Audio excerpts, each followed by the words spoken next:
I'm just going to start by setting up a little bit of context for you. My presentation will be relatively short. So as much as Francois said, there's a lot that they need to analyze and look through. Nova Scotia is really just starting to look at our data. And we don't expect to have any kind of a report or analysis for a couple of months.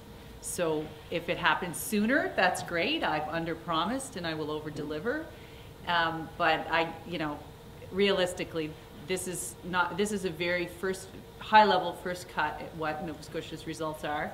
And I really have to thank my colleagues at the Council of Ministers of Education Canada, because it was actually their analysis early on before the release that I'm using.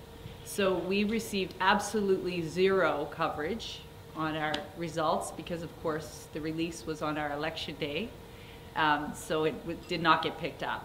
But I do expect, as Francois mentioned, that over time, as people learn a little bit more about our results, they may pick some of that up. Our sample, as he also mentioned, was 1,440 Nova Scotians were sampled between the ages of 16 and 65. And we did not do any oversampling of underrepresented populations in Nova Scotia. The reason for that, we certainly put in a request to do so, and we're basically advised that it would be very challenging to get statistically valid sample size because the populations, our particular target populations, are just so small, really. Our province itself is under 1 million people. So what you're going to find out about are really our general population size. So Nova Scotia, like Canada, is at the average, the OECD average for literacy. Some of this is a bit of a repeat from Francois. We're below average in numeracy. That was certainly not a surprise to us. We were the last time in IELTS, and we expected that we would be again. What was very encouraging is that we're above average in that PSTRE, which I love saying so much, so I will keep saying it. It's really about digital skills, though problem solving in a technology-rich environment. And in fact, 84% of respondents in Nova Scotia did take the computer-based assessment, which is a really high number and above the OECD average of 74%. And we are at the Canadian average in all 3 domains. So we're pretty much average and below average like Canada. This is for, I should have said as well, this is for 16 to 65. I'm going to break the population down a little bit in a subsequent slide. So those at the highest proficiency levels are actually at the OECD average for all 3 of the domains, literacy, numeracy, and the PSTRE.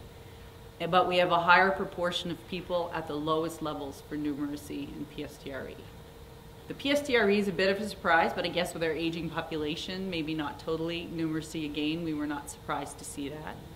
And again, a lot like our IELTS results, if you have a bachelor's degree or higher, you tend to be at the higher levels.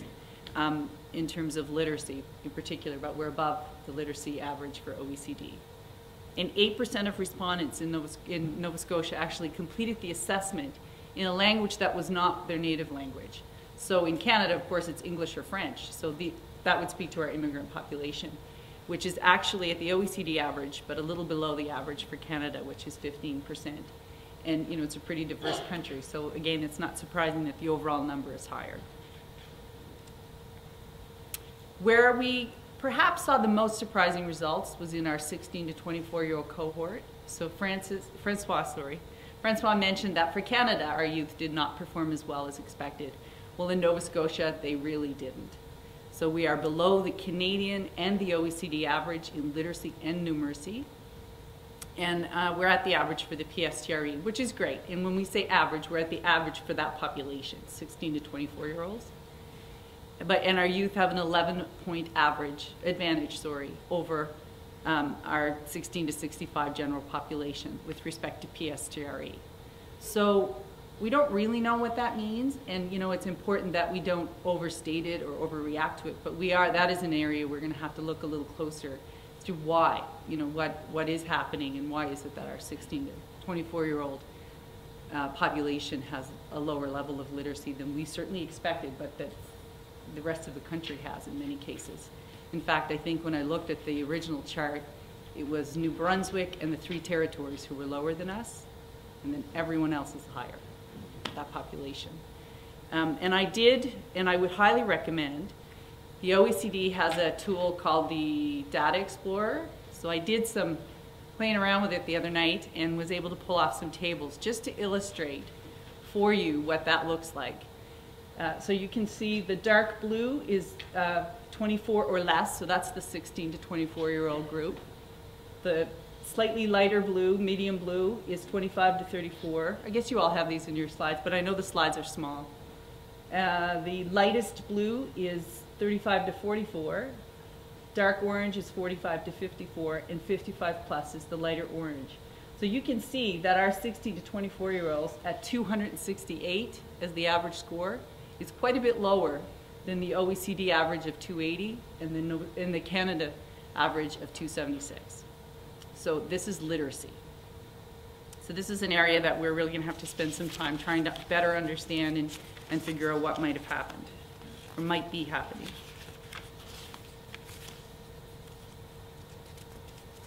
And then this is a comparable slide for numeracy.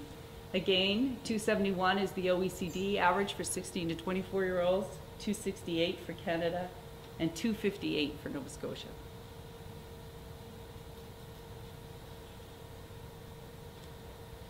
And this slide that I've added is basically just looking at the PSTRE so that you can see for this same age breakdown, who took a computer-based assessment, who failed a computer-based assessment. So in terms of no computer, and those are percentages down the left-hand side, the numbers down the left-hand side of this graph. So in terms of 16 to 24-year-olds, of course, there was no one in that group that didn't have computer experience. Not a big surprise. The red is the failed the ICT score. I was a little surprised. It's not a huge number. It's just over 10%. But I was surprised that it was higher than the percentage of people between 24 and 44 that failed.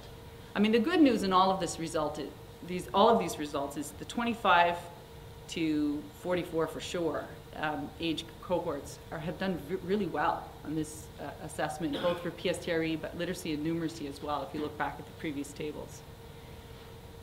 And then the green would be the people who opted out. They chose not to do it through the computer-based assessment. And of course, the purpley color is they took the computer-based assessment. And you can see right across the age cohort, it's pretty consistent in terms of the number of people who actually opted to take it and complete it. So what are we going to do next? As I've mentioned, we really need to spend some time with the data to review it and analyze it and really understand it. There is an economist in our policy branch who's been assigned to look at that data, and he's going to actually join me for a PIAAC meeting that's coming up this week, where the Statistics Canada is doing a data workshop for us. Thank heavens he's going to come and help me with that. So, you know, our hope is that we'll be able to pull together some sort of a report or slide deck to even better understand who was assessed in terms of, and who responded, and who's at each age group, and kind of try to understand a little better what this data really means, so that we're not seeing problems perhaps where there aren't problems, but that where there are problems, we're going to say, okay, this is an area that we obviously need to do some work. Numeracy is one that jumps out, and certainly our youth population. It'll be hard to believe that that's not going to be an area at the end of the day that we're not going to say, okay, we need to do some work for that population. And then what's our plan? What's the plan for that intervention? What's that going to look like? How are we going to move that forward? So that's all we know to date in terms of the Nova Scotia results. Very, very high level. Average for literacy, below average for numeracy, and above average for PSTRE. And the area that we will focus on first, certainly I would say, would be 16 to 24-year-olds and numeracy. Thank you.